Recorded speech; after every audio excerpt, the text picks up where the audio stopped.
No role plays, no conference calls, no BS. Chris and Lorenzo share 4 decades of combined experience to help you become a more effective leader. This is Hacking Your Leadership.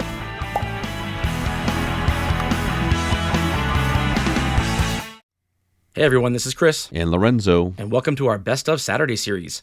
Now that we have hundreds of episodes, we get a lot of listeners asking us where to start. So we'll be selecting some of our most popular episodes to share each Saturday from our years of podcasting. We hope you enjoy it. Welcome to Hacking Your Leadership. I'm Chris. And I'm Lorenzo. And Lorenzo, on this episode, I want to talk about something that has been kind of bothering me recently, and that's that there's a lot of noise out there when it comes to anything now, because we get our information from so many different sources. And in a lot of places, there are kind of litmus tests that you can use to decide whether or not something is credible. You know, obviously something on, ABC, NBC, CBS News, you probably can give that a little bit more credibility than something you read on Facebook, and there's kind of like, in general, you have this kind of hierarchy of credibility. But I don't see a lot of that in the leadership space. And there's no shortage of people who are self-proclaimed experts in their field, top consultants for this, best-selling authors for that. We had a series last year or a year and a half ago about the 10 best leaders, for their time. And a lot of them, they were experts in their time, but if they did the same thing today, they would not be in the top of their field. They would not be an expert anymore, And so because people change, and because the needs of the workforce changes, the needs of the people change, your employees change, it seems like the credibility or the veracity of the data that's out there on people who want to be better leaders and where they should look seems to be changing. Have you ever run into something where you read something or watched something or saw something that was supposedly brilliant when it came to the art of leadership, and you went, that doesn't make any sense, and you just kind of know from your own personal experience that it doesn't make sense, and then you start to wonder how many other millions of people are seeing this and they don't have the context that I have. Like, how does that work for you? It's funny that you mentioned that. I think that in general, kind of the shotgun approach of content from social media is such that there's a lot out there. There's a lot of it that sounds right in the idea, and so you start to pull back some of the layers and consider it. There's a lot of it that is recycled from other people. And it's a great conversation because I didn't even share this with you, but I really was thinking about highlighting a video that I watched the other day on YouTube from a self-proclaimed leadership coach, leadership person. A lot of like, I don't know, like 50,000 subscribers. Videos with tens of thousands, if not hundreds of thousands of views. And I was doing research. I was doing research for our YouTube channel. And I was like, what's out there? What do I see? What do I like? How are people approaching the content? Is it formal? Is it informal? Just doing all this type of stuff. And I'm just searching, for different leadership type of content. And I came across this video, and I was about halfway through it. And I was like, what is this person talking about? Like this whole video idea was like about helping up and coming leaders, and the advice they were giving them, it felt like he heard or he saw something, he thought there was an attachment to leadership there, and then like he hit record and just started like rambling about this, and it was very aggressive, and it was really, really like, and I had to stop it, and I was like hopefully by the end of this video, he's going to like bring this around, or he's going to talk about something here where like what he was doing was different than what he wanted to end it with. And that wasn't the case. And so I share this because, to what you're saying, like there's a lot of advice out there, and there's a lot of people that talk about leadership and leadership theory.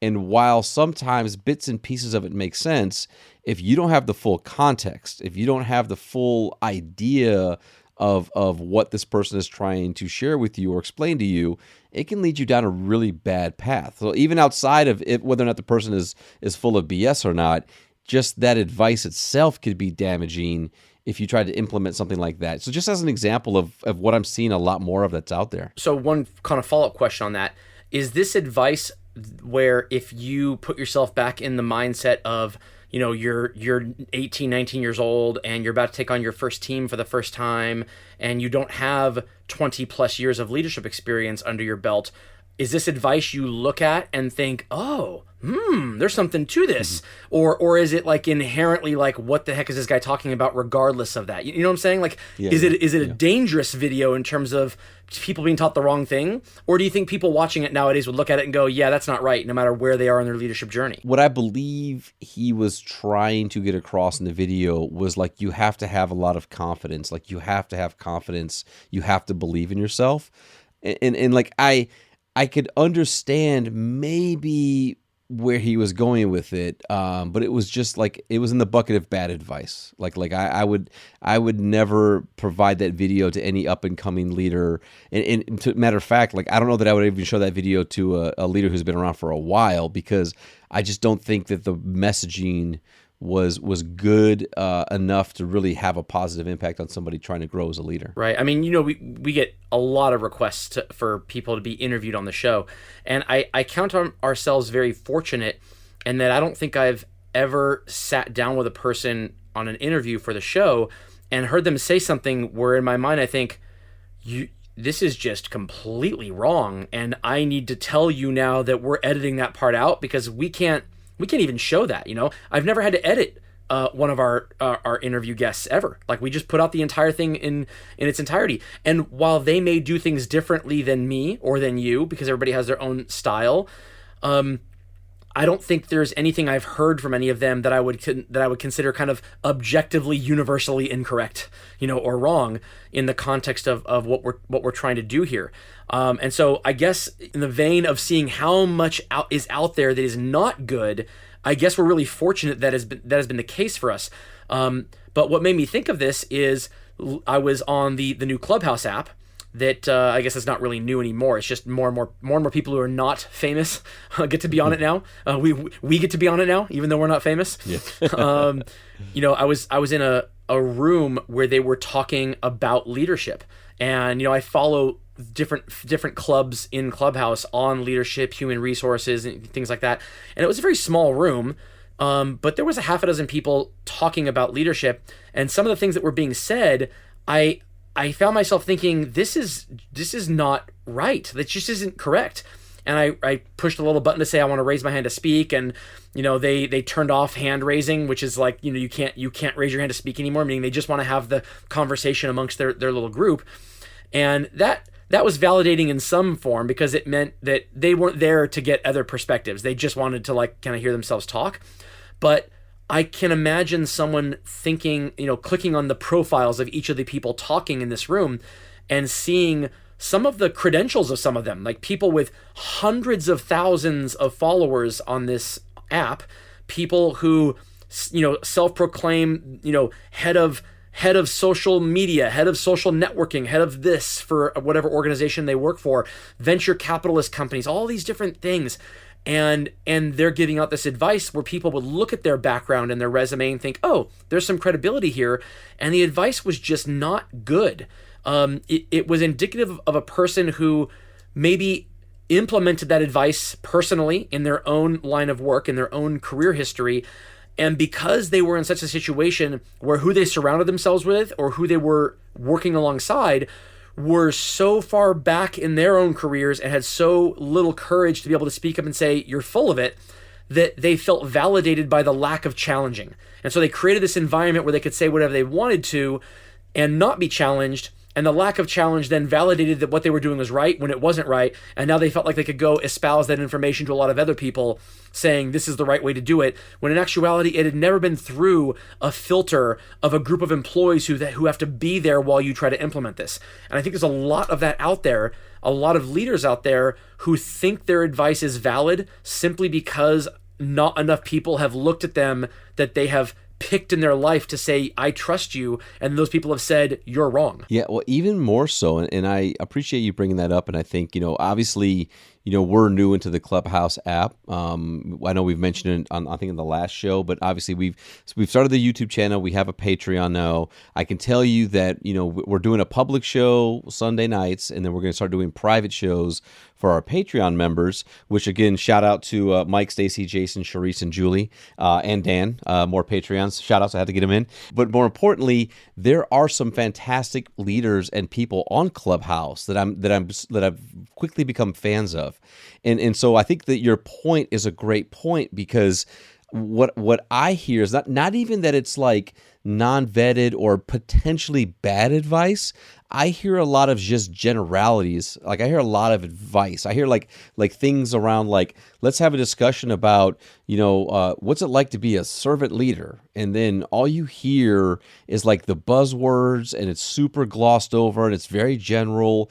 And I'm in some of these rooms, and I'm like, okay, but what's the advice? Like I'm here not to hear you talk about what you think necessarily servant leadership is, but if you're here to try to help people, then you should also like give them advice on how they can be a servant leader. So I found myself like similar to you, raising my hand or being asked to step up on stage, as they invite people up to talk, and then kind of challenging some of those thoughts and saying, hey, like, I think a lot of people have an idea on what some of these leadership theories are, but I think what a lot of people are here to listen to is, what's the advice? How do I do that? What did what mistakes did you make? How did you get to that point in your life? How do you see leadership and that type of thing? And then all of a sudden you start to have some of that dialogue, and now the audience starts to grow and more people start to show up. You know what I mean? Like, but I think, again, it's probably just because of our lens, and the way in which we do our podcast and our show, and we do our absolute best to say, beyond you and I just talking to one another about this stuff, we try to dissect it. We try to provide opinions. We try to really, give examples and tell stories of things that we've been through. And then we always try, we end the episodes with a 1-minute hack, which is like, hey, go do this, and this may help you in accomplishing what we talked about on the show. But I think that it's a great point, because if you're looking for leadership development, or you're looking for people to follow, I would say, do some due diligence and really like think about what they're saying. Besides it just being surface, and does it just sound like a good idea, or is it actually a good idea? And then ask questions, please. Like ask questions to get more specific. Say, hey, I really like what you said here. Can I give you a for instance, or can I ask you a specific example of how that could be done, or how I could do that? Start to dig, because I think at that point, one of two things will happen. Either they'll give you some really great advice and a very specific answer and an example that you may be able to take away, or they'll probably stay a little bit more general, or they'll maybe deflect the question, at which point you realize maybe this is not the best time for you to spend in a room like this, or following this person, if they're not really able to give you something tangible to take with you. Right. That makes sense. If their advice is grounded in personal experience, they should very easily be able to tell you what personal experience they had that led them to that advice. And if it's not grounded in personal experience, but rather grounded in something they heard from somebody else, or something they saw in a seminar once or read in a book, and now they're regurgitating it because it sounded good to them, it's going to be much harder for them to come up with an example of why they believe this without sounding like they're full of it. But when you see somebody, no matter what social media app or source it is, and you think to yourself, ooh, that's good advice, all you're doing is putting it through the filter of your own experience. Meaning you've come to the conclusion that it's good advice because it checks off some boxes to you. Either it validates something that you already know to be true, that you already believe to be true, or it tells you something that lets you look at your own experience through a different lens and makes you rethink it differently. And you think, ooh, that's better than the way I used to think up through it. And now I'm going to put down the way I used to do it, and I'm going to try this. I'm going to see if it holds up in the real world. And you try it, and that's how we kind of refine over time. But to a person who's being kind of bombarded with all these sources, and some of them are opt-in, like they seek out these sources because they're trying to be better leaders themselves, but they're early enough in their own leadership career where they don't have the context of a decade or more of experience to kind of put it through the filter and think, oh, I can see how that would work. They just have no experience at all.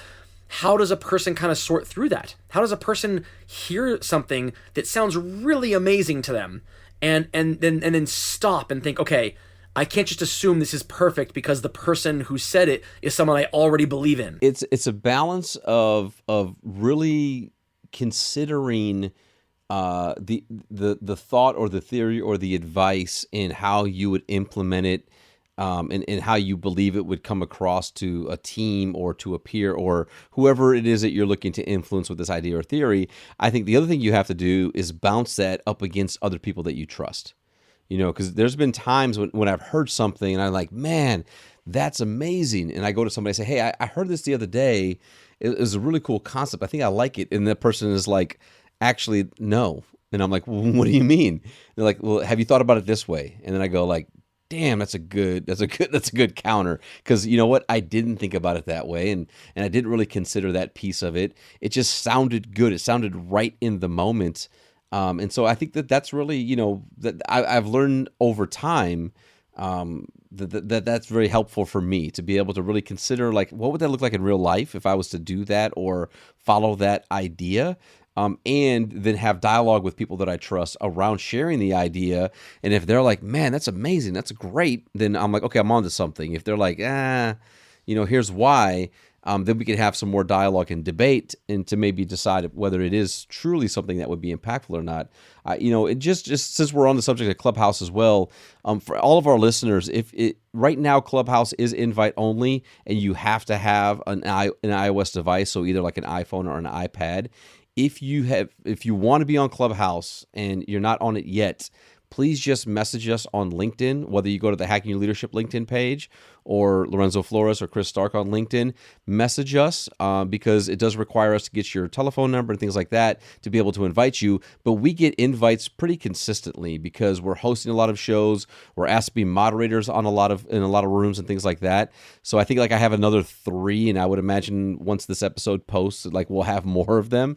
So just reach out to us and message us, and we'd be more than happy. I typically, whenever we get some, I go on LinkedIn and I put a little post up and says, hey, if you want to get in, just message us and we'll help you get in, because there is really some good spots in there, some great places to get some content. I know even though we're talking about being careful of it, we want to expose our listeners to as much, content as possible from as many great leaders out there. And then we'll cut through the things that need to be cut through as we go along.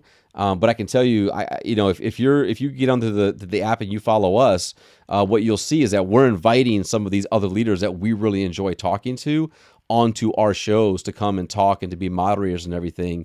So it'll be easy to kind of pick out and see who we believe are truly out there putting out some really, really good content. I think that's great advice.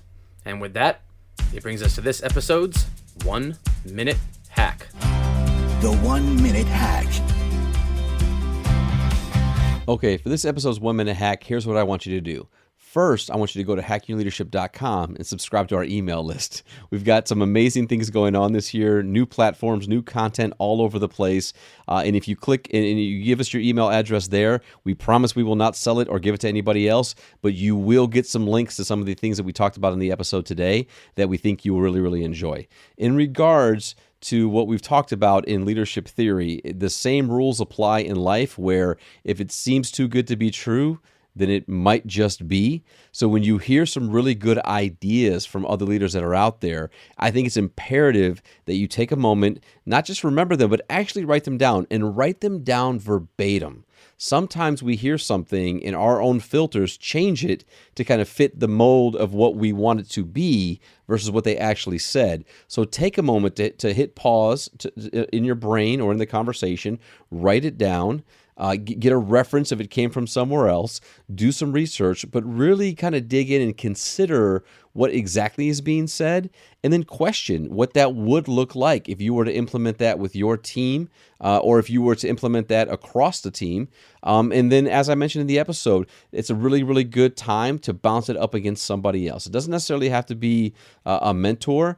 It could be a friend. It could be somebody that you work with. It could be just somebody in general that you trust, that you feel kind of always gives good advice, but test those ideas in dialogue, in discussion, before you test them in actual execution. And that way you can do a little bit of mental gymnastics to prepare yourself and consider yourself and your ideas before you implement them on people, to know whether or not they may be good before you fall on your face. Yeah, I think it's a great 1-minute hack. I think we all have this muscle in us that we can exercise, and all you have to do is put yourself into the shoes of a person who's consuming information about politics. Think about the last time you heard something that was politically oriented and what your reaction was, because it was one of three things. It was either, heck yes, that's of course true, or it was, that guy's full of it, or it was, that's interesting, I hadn't heard that before. It's one of those three things. And the times when it's most important to put it through that other filter is when it's one of the first two, when it's the there's no way that can be the case, or when it's absolutely, I know this to be true to the core of my being, because those are the times when we are least likely to test it out, to see whether it is valid versus just, accepting it as true because it validates something we like about ourselves. Whether it's politics or leadership or anything else, the more you can have a trusting network around you of people who you can bounce these things off of, the better you will be at being able to kind of see around corners and react to the changing needs of your teams. Absolutely. And with that, it brings us to the end of this episode. This is Hacking Your Leadership. I'm Lorenzo. And I'm Chris. And we'll talk to you all next time.